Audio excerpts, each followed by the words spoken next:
everyone, and welcome back to the first episode of season 8. We are so excited to be back. It felt like we took such a Yes. long break, so we are just so happy to be back with a brand new season, which means we have a brand new theme. So before we get started with today's episode, let us delve into what the topic of this season is going to be.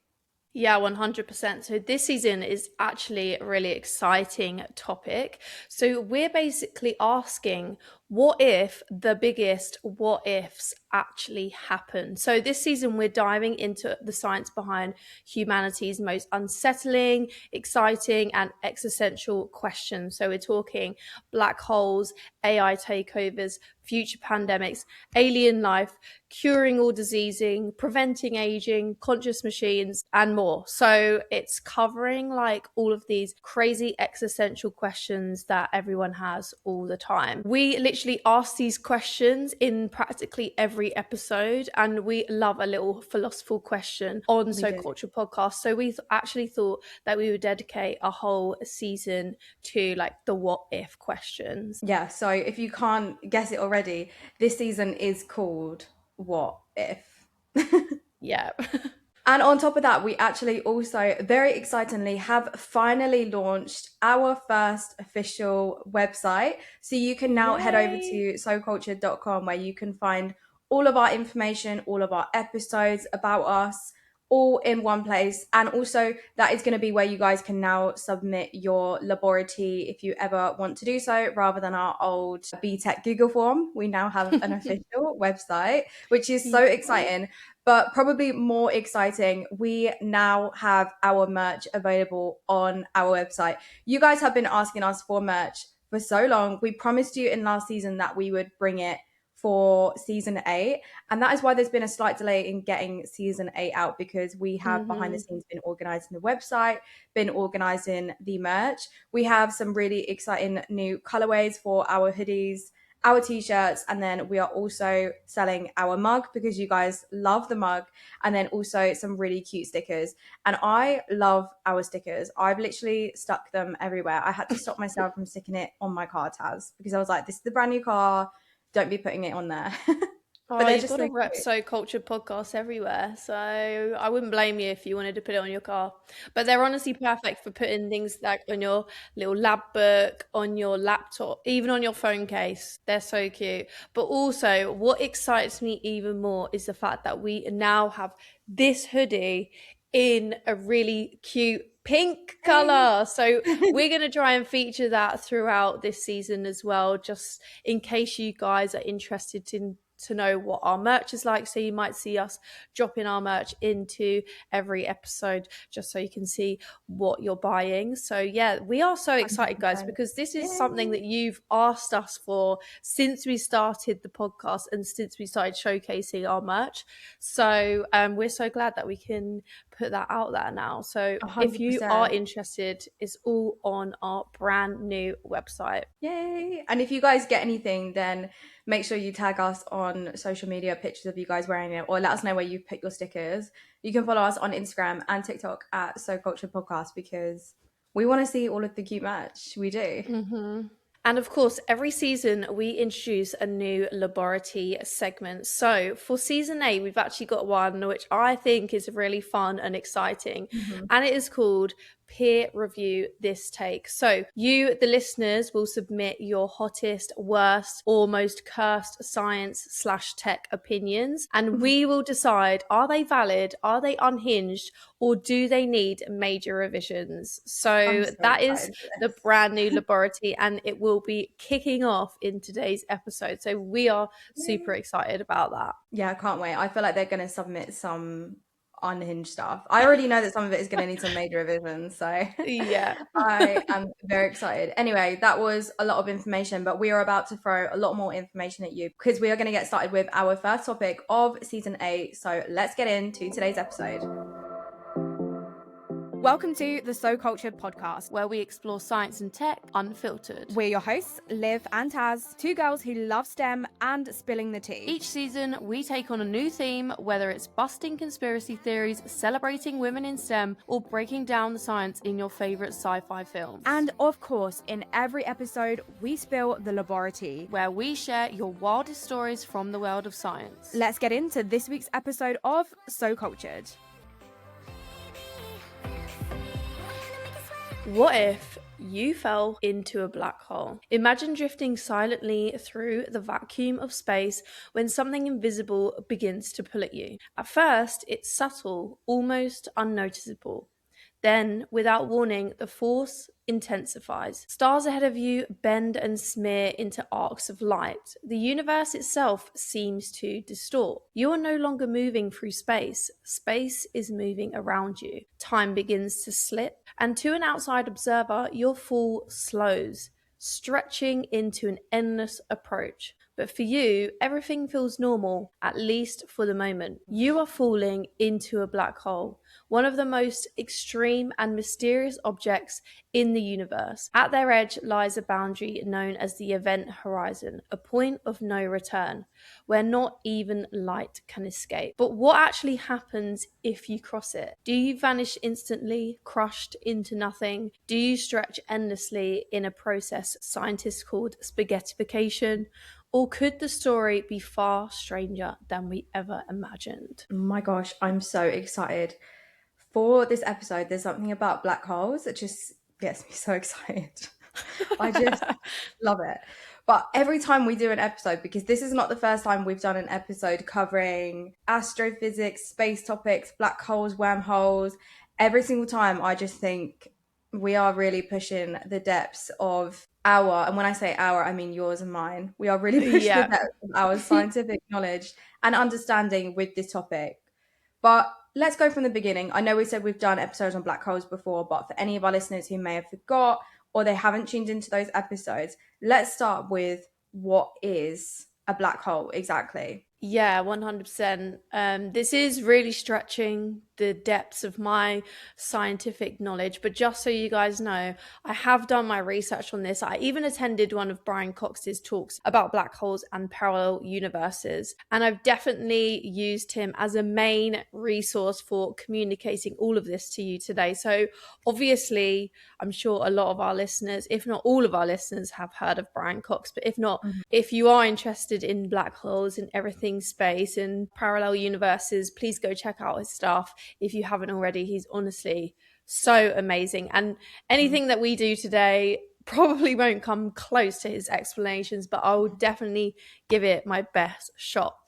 So, a black hole is what happens when a massive star reaches the end of its life and collapses in on itself. So the outward pressure that once held it up disappears and gravity takes over completely, crushing everything inward.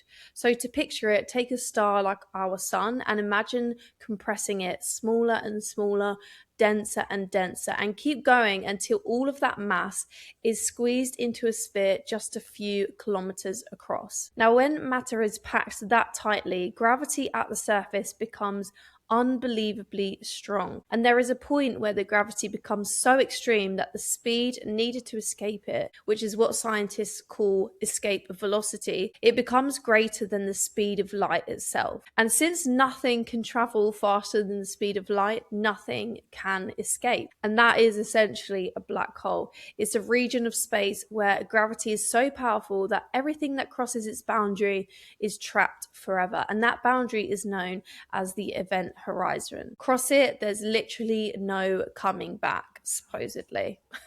So for a long time, black holes were just an idea, a strange prediction that came out of the equations of general relativity, first developed by Albert Einstein. And even Einstein himself wasn't sure they could really exist in nature because they seemed too extreme and too bizarre. But over time, the evidence began to build.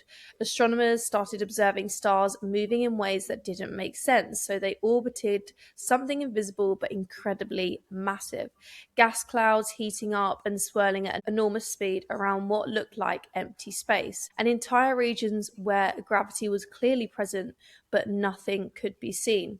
And what they were actually seeing were black holes. So today, we know they're not rare. They're formed from the deaths of massive stars scattered throughout galaxies across the universe. And some estimates suggest that there could be tens of quintillions of them. And it's been observed that at the center of almost every galaxy, including our own Milky Way, lies a supermassive black hole containing millions or even billions of the times the mass of our sun, silently shaping everything around it. Now, in our case, at the center of our own galaxy is a supermassive black hole, Sagittarius A star, which is approximately 23.5 million kilometers across, and that is about 1/4 of Mercury's average orbit, and it has a mass of 4.3 million times that of the sun. So it's actually shockingly small for its immense mass, but actually is pretty medium-sized compared to some of the black holes we found. So amongst the smallest we found is 𝗂𝗋₁₃₀. So its diameter is actually only about as long as Manhattan, but it has a mass of 3.5 times our sun. And then amongst the largest black holes that we've seen is 𝗃618, and it weighs 66 billion times more than our sun, and it could fit nearly 40 of our solar systems across it. So it's huge.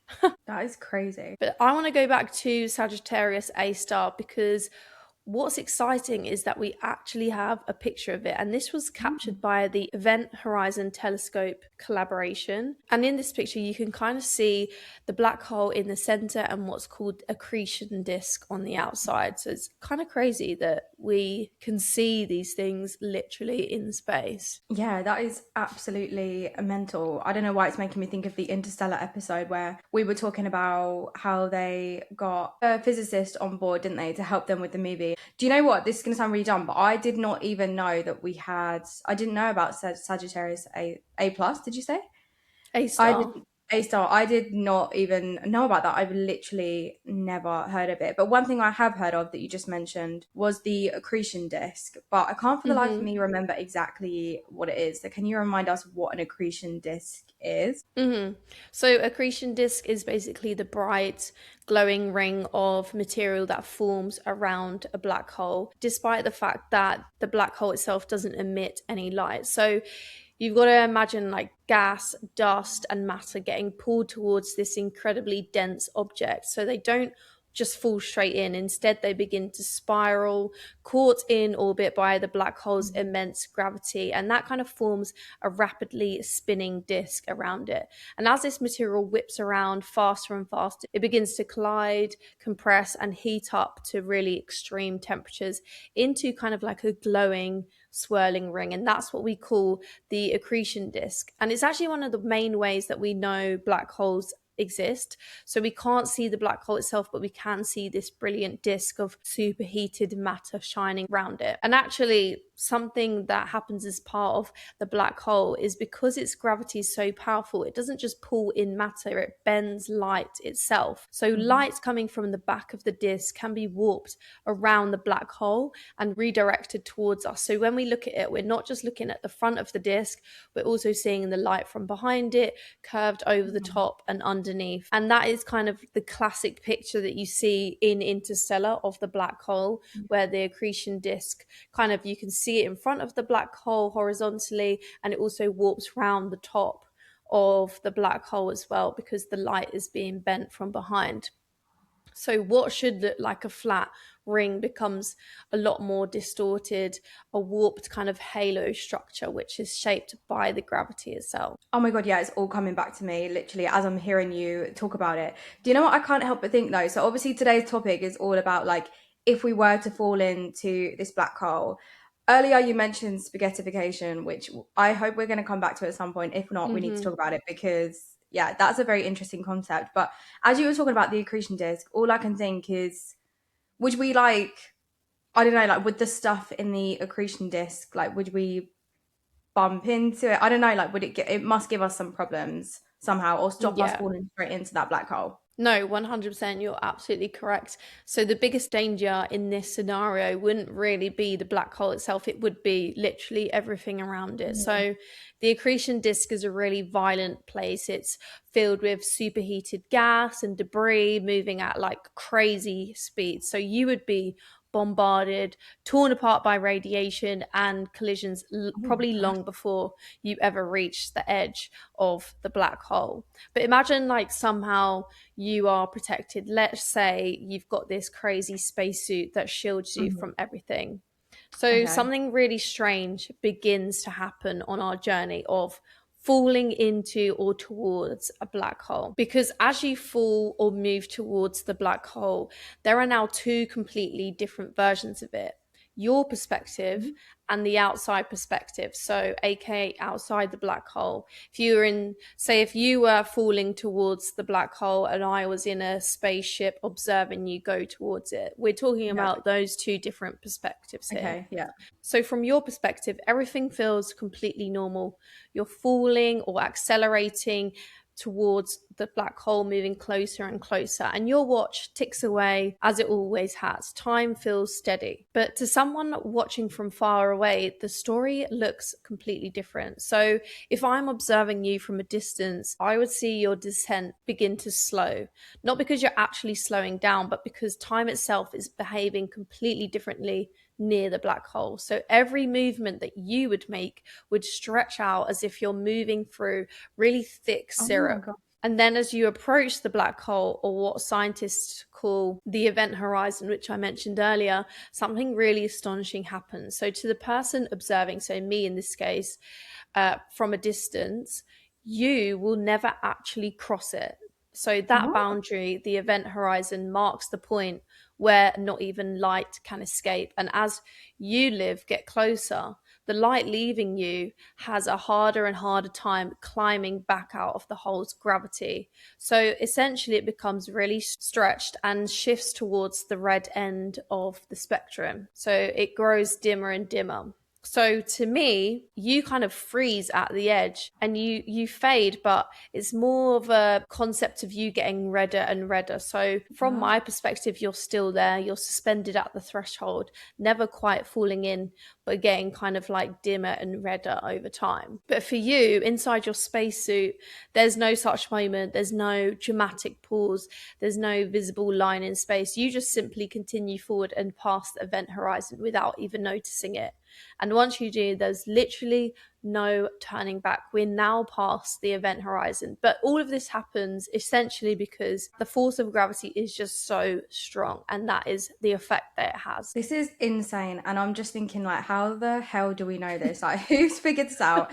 And how have you figured this out? Like, I literally don't understand. I'm not gonna lie, like, I just wasn't expecting you to say that, but I guess now you said it, it kind of just makes sense. But I never really had thought about like the two different perspectives, and also stupid, I know, but I hadn't really thought about how like time slows when you're in the black hole. Like that's just Yeah. such a crazy concept to think about. This episode is sponsored by Cite, the smart citation tool for your everyday research needs. Taz, I don't know about you, but I think Cite really sets itself apart from other citation and reference tools. Yeah, I feel the same with Cite. Not only do you have access to over 250 million papers, but it can summarize a paper into a report, format citations, and more. Yeah, and not only that, but I also love that you can connect it to tools like ChatGPT, Claude, or Copilot, and it basically just upgrades how those tools actually handle research. Yeah, so instead of getting a general answer, your AI is actually searching through a huge database of research papers. And the key thing is it's not just looking at the titles or abstracts,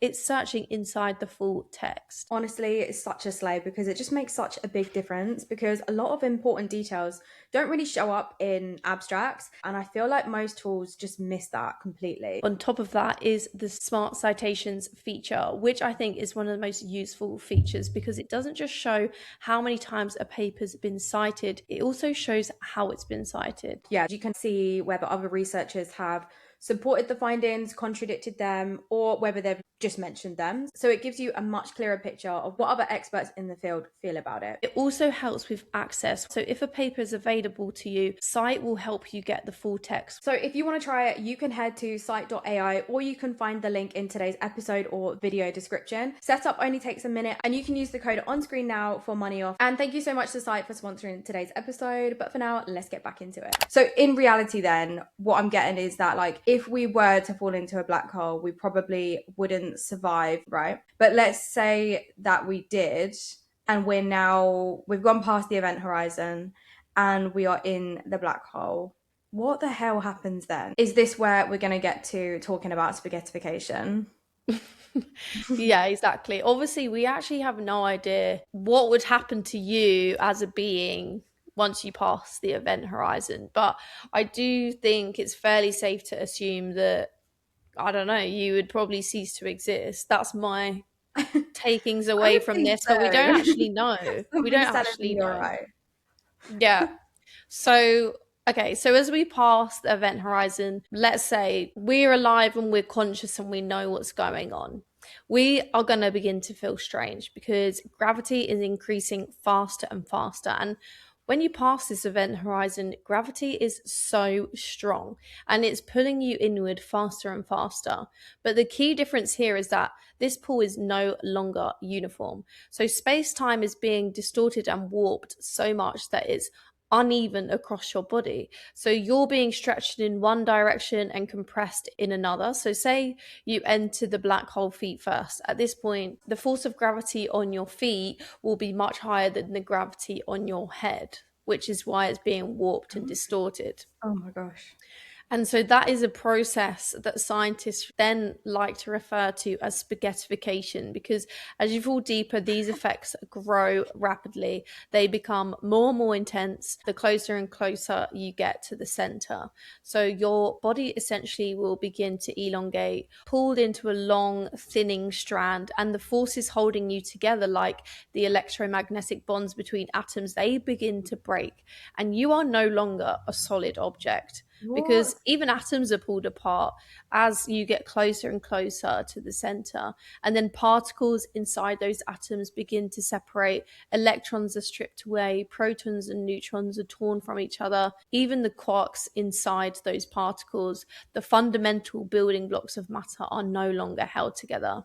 And literally everything that once made you is being dismantled. And yet all of it still falling, still accelerating, drawn inevitably inward towards the center of the black hole, towards the singularity, which is the point where our current understanding of physics breaks down, and where everything that falls in is thought to ultimately end up. The process of spaghettification is literally insane. And just like the idea of like all of the atoms in your body breaking. But the thing that like I just don't get is like how you're just not solid anymore. Like, what do you mean I'm not solid anymore? That doesn't make any, like, I can't wrap my head around that. Like, genuinely, I don't literally every part of you is broken up, like.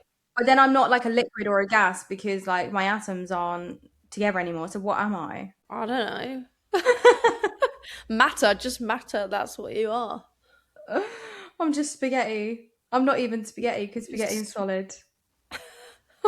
What even am I? Spaghettified into like stuff. That's the conclusion of this episode. If you fall into a black hole, you will be spaghettified into stuff. I'm sure they haven't just guessed this and just made this up out of nowhere. That they probably have solid scientific evidence to suggest that this is what happened. But the really interesting thing is that we actually don't know for sure.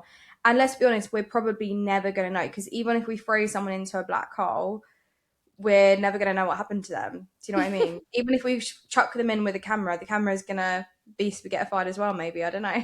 So I think even like time itself will slow down so much once you get into this black hole that it will just take like an infinite amount of time for us to know what happens anyway. So yeah, so we'll literally never know.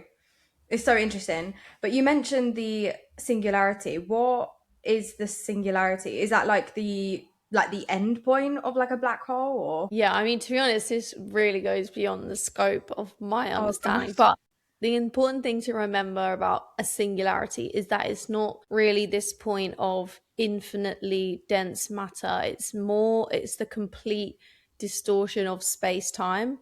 And actually, people have described it as, well, actually, Einstein has described it as the end of time itself. So it's like a future that never arrives, essentially. Yeah, you can't ask me any more questions on that because I am not Einstein and I probably could not answer it other than that. Listen, if Einstein said it, I believe it. It is giving Interstellar.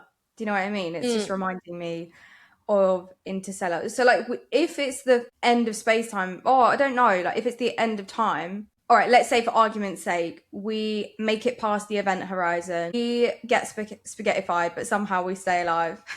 Could we ever get back out of a black hole then? If that's like supposedly like the end of time itself? Like, there's no coming back from that, right? Okay, so this is where it gets kind of interesting because based on everything I've told you so far, no.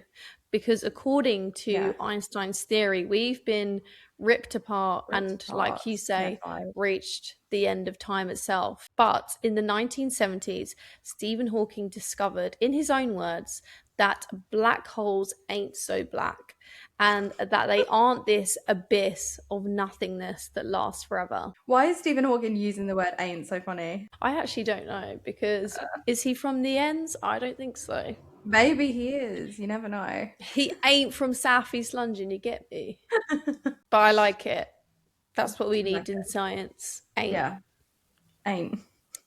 Okay, so now Stephen Hawking calculated through quantum mechanics that black holes disrupt the structure of space. And the result is that black holes actually then emit radiation, now known as Hawking radiation. So I'm going to do my best to explain this. So please try and stay with me if you can. I'm staying with In you. quantum physics, empty space is not truly empty, but it is constantly active. So empty space seethes with activities as pairs of virtual particles, matter and antimatter.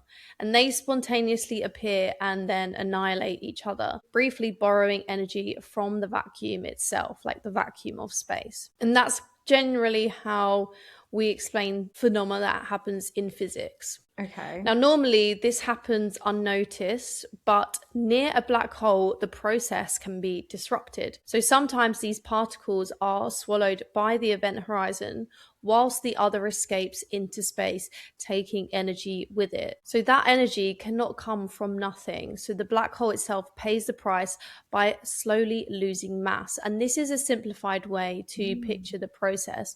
Black holes radiate, and over incredibly long timescales, they gradually decrease in size. Now, for massive black holes, we observe this takes far longer than the current age of the universe, but it means that they're not eternal. And this is the key difference from Einstein's picture, which describes the inescapable fate inside a black hole, while Hawking's work shows that from the outside, black holes slowly fade away until eventually they're gone. And all you have left will be the Hawking radiations that's been emitted over these eons of time. I've definitely heard of Hawking radiation. I feel like we have spoke about it on the show before. I think so. The thing is, I feel like we speak about so many different topics. But let's go back to us. So past the event horizon, inside the black hole, and we've ended up at the singularity, or like the end of time. So like, if a black hole will one day end up as nothing, because that's kind of like the fate of a black hole, right? Then what I don't get is like, what would happen to us or anything else, but specifically us, because we're talking about what if we fell into a black hole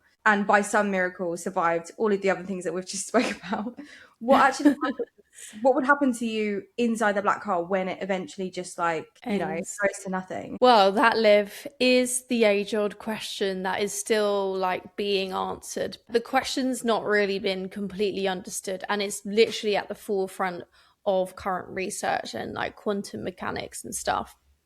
But according to Stephen Hawking's initial calculation, there would be no trace of us, just Hawking radiation, which is informationless. But as we know in the laws of nature, energy is typically conserved, but it may get scrambled so that you can never really reconstruct it again, but it doesn't ever get destroyed.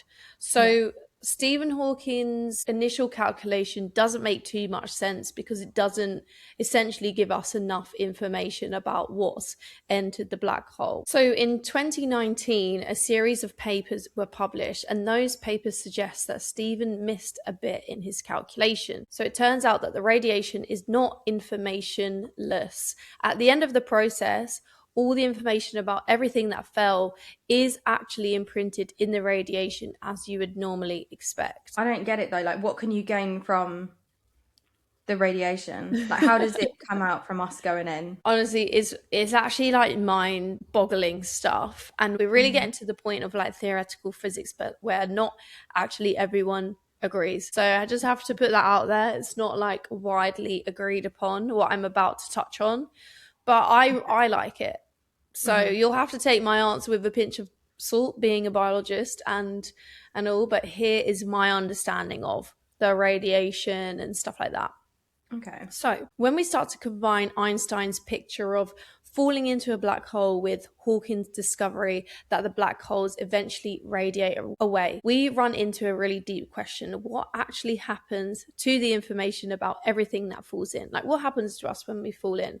So from one perspective, the story still holds. You fall in, you reach the singularity, and everything that made you gets completely scrambled in the black hole.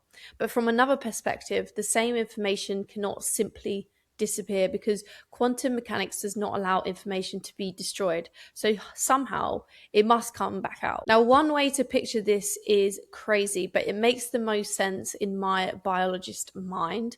So you can imagine that the inside and the outside of the black hole are not completely separate after all. There's actually this hidden pathway linking the two.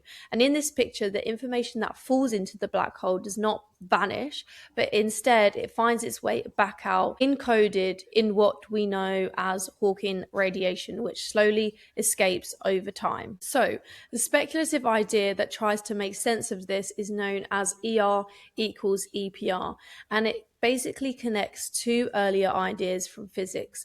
So one comes from an Einstein and Rosen paper or theory, which has equations describing that black holes also allow for bridges in space-time, typically referred to as wormholes, which we've covered in our previous episode with, was Interstellar, was it? I think so. It was Interstellar, yeah. And when you just said Einstein and Rosen, I was like, wormholes. Yeah. So then the other comes from Einstein, Podolsky, and Rosen paper or theory about quantum entanglement, which we've definitely covered on our simulation theory episode. Quantum entanglement is basically kind of like describes the idea that you've got two particles and they become linked in such a way that measuring one instantly determines the state of the other. So Brian Cox loves to describe this as two coins. So imagine two coins that they're quantumly linked and one is like light years away from the other. If you were to flip the coin that you have and it landed on heads, you would know that the other one that it's quantumly linked to would be on tails. So like that's how Brian Cox describes it. We don't know what is affecting how they're quantumly linked. They just are. Yeah. Which sounds actually mental, but like if you go and listen to the simulation theory episode, we go a little bit more in depth in it. And like, so I know you might be listening to Taz right now and be like, this girl's crazy, like I don't know what she's talking about, but it is a legitimate thing and it's very interesting. Yeah, like it's a legit thing. So if we go back to like the wormhole theory and like the quantum entanglement theory, these theories suggest that these two ideas might actually be related. So the entangled particles could be connected by something like microscopic wormholes. So that's like one theory as to like how they might be linked, like these two quantum particles. And if that sounds abstract, it basically means that the inside of a black hole might be equivalent to what we see on the outside through a wormhole and quantum entanglement. So in other words, falling into a black hole and watching it from afar could be two different ways of describing the same underlying reality. So from your perspective, you cross the horizon and head inevitably towards the singularity. But from my perspective, an outside perspective, your information is never truly lost, but is spread out and eventually returned through as radiation. And this is closely related to a broader idea in modern physics called the holographic principle. And in the case of black holes, it means that everything that falls in may be encoded on the surface and ultimately released back into the universe. It's a lot to get your head around, but basically the black hole is a wormhole and everything that goes in is released back out. No, I'm broken. The brain is broke. Like when we say information, like what does that really mean? Do you know what I mean? I guess maybe that's like a philosophical question, because it's not like I'm not being emitted in a little radiation particle, am I? Do you know what I mean? So it's just energy, isn't it? Yeah. But then doesn't that, that just becomes meaningless at some point. So then it's like maybe I am being spat back out of the black hole by a wormhole, but what does that even matter?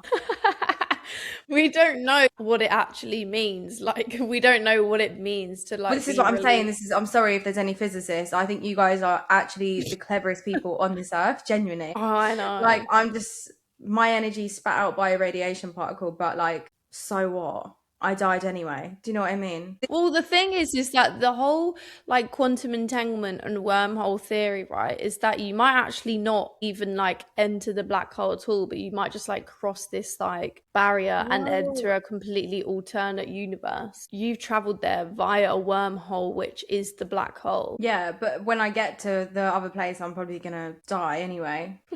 No, you've got an amazing spacesuit. Oh, I've got an amazing spacesuit that's gonna keep me alive forever. So then I'm just gonna drift through space till the end of time itself. I mean, likelihood is probably you will. You'll get stretched out and the force of gravity will be too much for your human body. But like, we're talking hypothetically here. If we would just survived everything, what would happen to us and our matter? Get it? I get it. I do get it. It's just, I'm just like, this is how I always feel when we do a physics-based episode. I'm like, what the hell is happening? Anyway, so we did cover this a bit in our simulation theory episode, and I don't know, I just think it's crazy to think that quantum entanglement and like our understanding of the universe has implications for what we know in tech and like what we know about like quantum computers as well. Yeah, literally. And this kind of like forms the basis for the nature of physics, quantum entanglement, and our understanding of like the code of the universe will essentially then inform our knowledge on the laws of physics and quantum computing, which is literally crazy, because a lot of people say like, what's the real world applications for like studying a black hole? And like, we are actually seeing the real effects of that, and that is quantum computers. But I think for today's episode, we will stop there, because this honestly is really cutting edge research. And there's still many, many mysteries surrounding the physics of black holes. And I guess by association, the entire universe. So what really happens when you fall into a black hole? The truth is, we still don't know. Maybe nothing is ever truly lost, but either way, black holes are not just objects in space. They are windows into the limits of reality itself. And if you were to cross that horizon, you wouldn't just be falling through space, you would be falling into one of the greatest mysteries the universe has ever kept. Low-key, I want to fall into one. Do you know what I mean? No, I don't. But it is definitely interesting what you said about like quantum computing and about how physics is like informing that branch of tech and that branch of science. We absolutely have to do an episode on quantum computing, because we have hinted at it in 2 or 3 of our episodes now. So I feel like next season we're going to have to do some type of episode on that. So if you guys would be interested, then you're definitely going to have to let us know. But Taz, thank you so much. This episode has once again blown my mind, confused me, also at the same time answered a lot of questions. But my conclusion is, if I fall into a black hole, I'm just dead. And that's all I need to know personally. I think I'm going to be a bit more optimistic and say we literally don't know what happens in a black hole. From someone who's watching someone go in, yeah, they might disappear into nothing and be released as radiation, but hey, if you fall into a black hole, maybe you are like transported via wormhole into another reality. So into like an alien world, or into like a parallel universe or something. Yeah, parallel universe. Yeah, interesting. a universe where you're rich and you have like 20 cats and there's only women in this parallel universe. There's no men there. Oh. And academia is a great place to work. Could be a reality. You never know. Could be, could be. But with that, I want to get into our first peer review, this take of season 8. So let's get into it. But I'm worth it, 'cause I'll slip into your dreams tonight. So give me your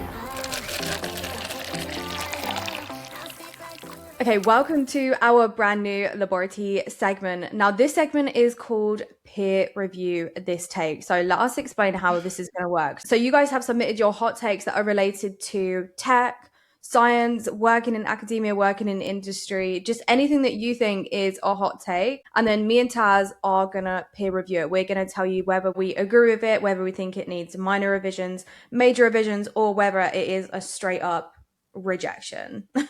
So let's get into our first hot takes. So the first person wrote in and has said, I am not writing code anymore. That is what Claude and ChatGPT is for. Daz, what are your thoughts? As someone who's you're delving into a little bit into the world of like bioinformatics, learning a little bit of coding, what are your thoughts? My thoughts are, yeah, fair enough. Because I'm going to give this minor revisions because, like everything with AI, I think you need to have like a basic understanding of coding first.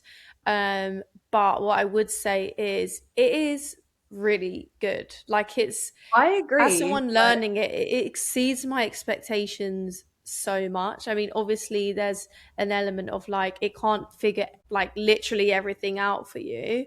Mhm. But like if there's like a error in your code, or I don't know, you're trying to figure something out, like the workflows that it gives you is really good, and you can just copy and paste it It into does kind your of terminal. it does kind of make me sad though, I'm not gonna lie, that like this generation of people learning to code, they're not experiencing those hours and The hours sat at hardship. their desk staring at their code, like trying to figure out what is wrong with it. And then it literally is always like something really minor, like a missing bracket, or like you've added a comma somewhere that you shouldn't have. Like it genuinely, I think I'm low-key a little bit jealous. I think I'm a bit bitter about it, to be honest, that there's people out here learning now that have ChatGPT and Claude. But I can't lie, on the flip side, I'm someone who I've been a bioinformatician for several years now, and that's what I did my PhD in. I'm sorry, but I'm with the minor revisions as well, because I agree. I use Claude and ChatGPT like a lot of the time. Why am I going to spend ages manually writing the code when I can just get it to do it for me? Like I'm so Yeah. with this listener, and I feel like most of our listeners are also going to agree with this listener. I should be responsible and say, yes, of course, you should know what your code is doing, blah, blah, blah, blah, blah, blah. I talk about that a lot on my own page. So for the fun of today's podcast, I'm just going to say minor revisions. I agree. Yeah, I mean, I guess the minor revisions part is you should know what it means, and you should know that it's not 100% accurate. You need to Oh no, like, sometimes it writes dog shit code. Like I will say that. yeah. Sometimes I literally look at it and I'm like, what the fuck is that? But that's where you've got to know what you're doing, because then you can be like, you can have a go at ChatGPT, you can have a go at Claude, do you know what I mean? Sometimes like if I'm in a really bad mood, I literally will like all in capitals, like what the fuck is this? Like rewrite this now. You see like those videos of like people having a go at ChatGPT where it's like, hey ChatGPT, and then ChatGPT is like, hey, how you doing? It's like, shut up. Okay, let's move on to the next hot take of today's episode. Hot objects in the lab. I genuinely don't understand why people are so precious about waiting for things to cool down. Like, yes, it's hot. I just have to handle it carefully, question mark. Everyone's using heat-resistant gloves and tongs, and I'm just sat here like, it's fine, it builds character. I've only mildly burned myself a couple of times, and honestly, that feels like an acceptable trade-off for not wasting time and waiting around. Taz, do you remember when I told you about the guy who used to work at the zoo who used to get the wasps when they were dead And sting with a himself. flycatcher and sting himself? I can't lie, Yeah. it's giving that. Why on earth are we intentionally burning ourselves? I mean, is it that difficult to just put on heat resistant gloves? Are they that annoying, Taz? I don't work in a lab. Is there a whole process to getting these things out? I think not using heat resistant gloves is pretty unhinged, but I do get the whole idea behind waiting for things to cool down or waiting for things to defrost. Like, it is one of the biggest banes of working in a lab. Like, when you Really? have something for frozen, you have to wait for it to defrost. Like, I've just wasted an hour of my life, or I'm there like trying to warm it up in my hands. But also, we're talking about hot things cooling down here. There is nothing more annoying than waiting for your agar, which you've heated in the microwave. It's probably exploded everywhere in the microwave. You take it out and you're waiting for it to like cool down. Some people literally physically wait for it. I am the one who's like running it under cold water and spinning it so that it will cool down faster. So I do see where they're coming from, but also it's very unhinged to not use heat resistant gloves. Like, I wouldn't go that far. Yeah, because they're literally like, oh, they've burnt themselves a couple of times. Like, you fully burnt yourself and you're just like going to do it again. I can't Yeah. lie. That's like a whole new level of being impatient. That is a whole new level. Yeah, it is. I'm giving this major revisions, hon. I don't see why Yeah. you're intentionally burning yourself. Just grab the gloves. It can't be that difficult. Pick them up, put your hands in, sorted. Yeah. We're Then not you can totally run it rejecting run it under idea, the but cold like, tap. just use heat resistant gloves, babe. It's a major revision from me as well. Major revision. Right, on to the next hot take. We've got another tech coding related one. This one says hard coding is what this one likely makes me laugh. Hard coding is what you do when you want the paper published but not reproduced. Do you know what I hard don't know coding what is? that means. No. Oh, this is so accurate. I must straight up agree with this one. Like, this is not even a hot take. This is so real. They're so real for this. So, like, hard coding is, say for example, you're writing like a line of code and you're trying to like load in a particular file, right? So you're loading in some data set, and instead of having the like, basically a hard code is when the path is like the file to your specific folder on your specific computer. So instead of making it so like, essentially hard coding is, I agree, what you want to do when you don't want someone to be able to reproduce your results. And I'm going to say this because I've been guilty of it. Sometimes it is the case of like ICBA, because I wasn't taught proper coding practices because I'm very much self-taught. Actually, so maybe I don't agree with the listener, because I've definitely hard coded so many things and it wasn't because I didn't want it to be reproduced. But I can't lie, I absolutely have hard coded things before when I didn't want it to be reproduced, but not for an actual paper that I've published, but just for like a little side project or something. I've absolutely done this. So, But does it yeah. also come from a place of like not wanting to go into your code and like change it specifically so it can be reproduced? What do you mean? So like, obviously, if you're talking about like extracting a file from your computer, what would you have to do to make that like reproducible? Make the I file guess you have to available have and then like extract it from the internet. yeah, I guess you have to make like the data available. So yeah, like a lot of people don't actually want to make their data available. They don't want their code, and they could even I've seen instances where people actually make the data available, but then because all of their code is hard coded, you would have to go through and like literally change all of their code. And I do think sometimes people do it because they're, number one, just lazy, and then number two, they don't actually want people to like be able to reproduce their results. I'm not gonna lie, that is so long. It Having is long, to and go this through is the your thing. whole code to then. Okay, so this is the thing for me. Like, I had one project that I was working on, and I started working on it in year one of my PhD when I had extremely bad coding practices. And nobody really told me that hard coding was a bad thing. So I never really knew, because I'm completely self-taught. So I just didn't really know until like later on in my career. And then like through, I'd already started writing on this code. So I had like years worth of code that was all hard coded. And for me, that was definitely a case where I was like, it's not that I don't want anyone to reproduce this. It's that I can't be asked to go through and change all of this at this point. And I'm kind of low key of the opinion of like, if it's just hard coding, you should realistically be able to change it yourself. Anyway, like the listener said before, we're in the days of Claude now. So you could just take the code, put it into Claude and be like, can you remove all hard coding? And it'd probably just do it for you. So I'm going to say like minor revisions for this, because I kind of get where the listener's coming from. But then also maybe people are just writing code like I was for a few years, you know? Yeah, I'm gonna agree with you, despite the fact that I didn't really know what it was before you explained. But it does sound really, really long and like something that I could not be bothered to do myself. So Well, if you agreed. are a listener and you're just learning to code, you should educate yourself on what hard coding is, and you should not be doing it, because take it from me as someone who did it for a few years, okay? It will screw you over in the future. So take your time to learn about it. Take it from me.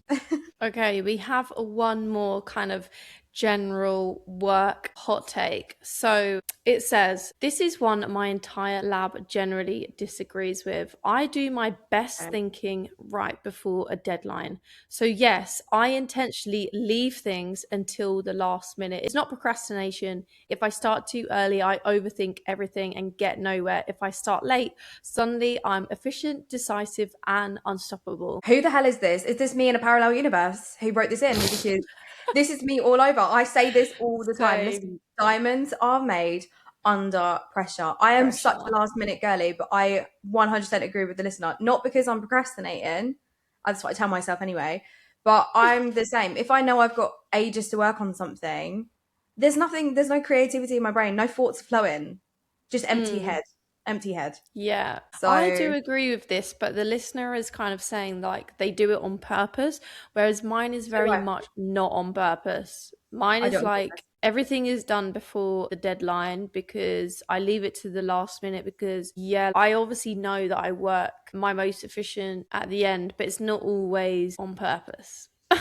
interesting. I do it on purpose. I'm 100% just like, mine is definitely an element of procrastination. I'm like, oh, I'll get to that. And I know when I get to it, it will be very efficient and I'll get it done. Like all the preparation for the podcast, we know, guys, we literally do it like hours before we're meant to film. And look at our podcast, it's great. So no errors at all. It's great. But this would literally send some people into like absolute panic mode, because like I know there's some people who the thought of doing something like the night before the deadline would literally send them into like an absolute spiral. But like they're the type A people. We're definitely type B. We are definitely type B people. Like we don't care. Like we'll just leave it until the last minute. But I've always been like this, and it's always, do you know what? I feel as though it's always worked for me. So why fix the system that's not broken? Do you know what I mean? Yeah, I agree. Like I have always been one to leave things to the last minute because I know I'll be able to get it done. Because if I actually try and do something like a week before it's due, it will take me years and I won't even get it like completely finished until just before anyway. So I'm like, yeah, there's just no point. I actually need deadlines to actually work. So this is a straight up accepted take, not even minor revisions needed. I'm straight up accepting it. Also weird how their entire lab disagrees with them. That's weird. Well, there you go. Some people are going to give it major revision. This depends what type of person you are, but for me, straight up acceptance.